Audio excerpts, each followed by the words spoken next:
Hey folks, welcome back. A little bit of in-depth gameplay here with the Progetto. We are mid-tier and we are on Ensk.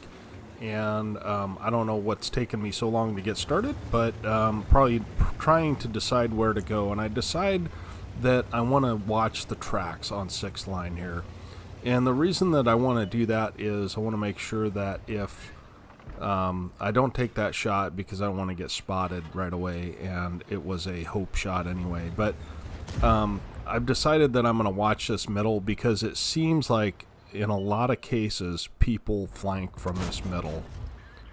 So this T-49, I'm not exactly sure what he's doing, but he decides that he's going to push down the middle of the map immediately, and we bounce him somehow. But he's in a very, very poor position, and quite honestly, I should have just left him there. I do see that there is a ELC, and there's a brown trouser moment if I ever saw one. And I bait the shot from him just by pulling up just a little bit, and we're able to take him out. So now we kind of own the middle of the map, which is extremely important because it does not allow the enemy team to push. But we decide to back off because there is that ELC back there, and I really don't want to get hit by him. He can hit me for 660. And so we're going to fade like we're heading over to the other side, and then we're going to come back. So we've dropped spot now, and we're just trying to see if we can get some lights on this ELC. So it looks like our Hawk is going to move up. Maybe he's going to push hard, I don't know. But we're able to kind of side scrape a shot. This thing has no armor, by the way, if you don't know. But it is an excellent tank. It relocates well. And I know that this ELC is down to one shot at the most. And so we're just trying to get free shots here in the side, but that's not going to happen. That ELC is likely left. And we take a hit. But we take 2 hits, but we do 480 in return. So now we've got another light tank. We give them our tracks. And what that does is allows our tracks to eat a shot, and then we're able to get into a good position. So that Hawk is pushed way up, and although I don't necessarily agree with it, I'm going to go support him. So we're able to get a track shot, and then the Black Prince we're able to hit. And we wait for our second shot to load, because we know that it's likely that we will not be able to kill the Black Prince with one shot. However, the Hawk is all over it, and we're able to take him out. So now we're just trying to get shots on this ELC, and he is running for his life. So we've participated in several kills, and this Hawk has actually been a pretty good teammate. Sure, he's allowing me to take the heat, but that's okay because I've got the health. So we find the arty. So this is the art of flanking here, right?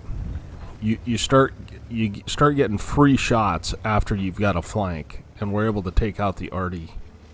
And we see this Eagle 7. We just are checking to make sure that the Tiger does not have shots on us. And watch what we do here. I could shoot the back of the turret, but I choose to shoot the tracks because I'd like to make sure the guy is tracked. And we're able to set him on fire. Unfortunately, he's got a fire extinguisher. So that puts us up to 3,300 damage off of a really kind of a poor start. So there's just 3 guys left. It's cleanup time.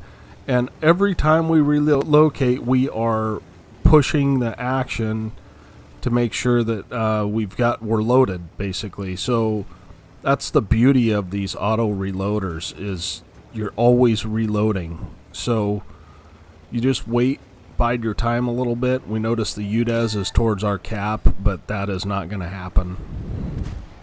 And I wait for someone else to take the hit. I probably didn't have to, but nevertheless, the Hawk goes in there. He's thirsty for damage.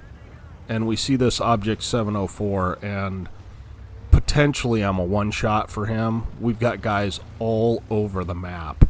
So I'm just going to stay in cap and allow him to get killed by somebody else. And that's the end of the game. So it really goes to show you those middle tracks really are important. And if people do not, if the enemy team does not have anybody there to defend that, it's really a good place to go. But you can get stuck there if you don't clear it out quickly enough, which is what we did. We had a partner in the Hawk, and we were able to clear it out before anybody could react, except for that T-71, which he really didn't want any part of us. So let's go ahead and take a quick look at the after-action report on this.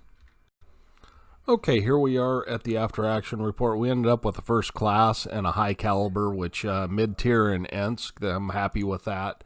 3,800 damage we did, 1,214 base XP. This thing is really hard to ace. People are playing very, very well in it. In any other tier 8, that probably would have been an ace. 19 shots, 19 hits, 17 pins, 3,800 damage, as we mentioned. Just a little bit of assist damage, not a whole lot. 63,000 credits. So this thing makes good credits because you can do damage in it and really punish the enemies if they're caught out in the open, and then pull back into cover and just reload. It's a very, very good tank if you're above average skill. So appreciate you guys watching. We will catch you on the next one.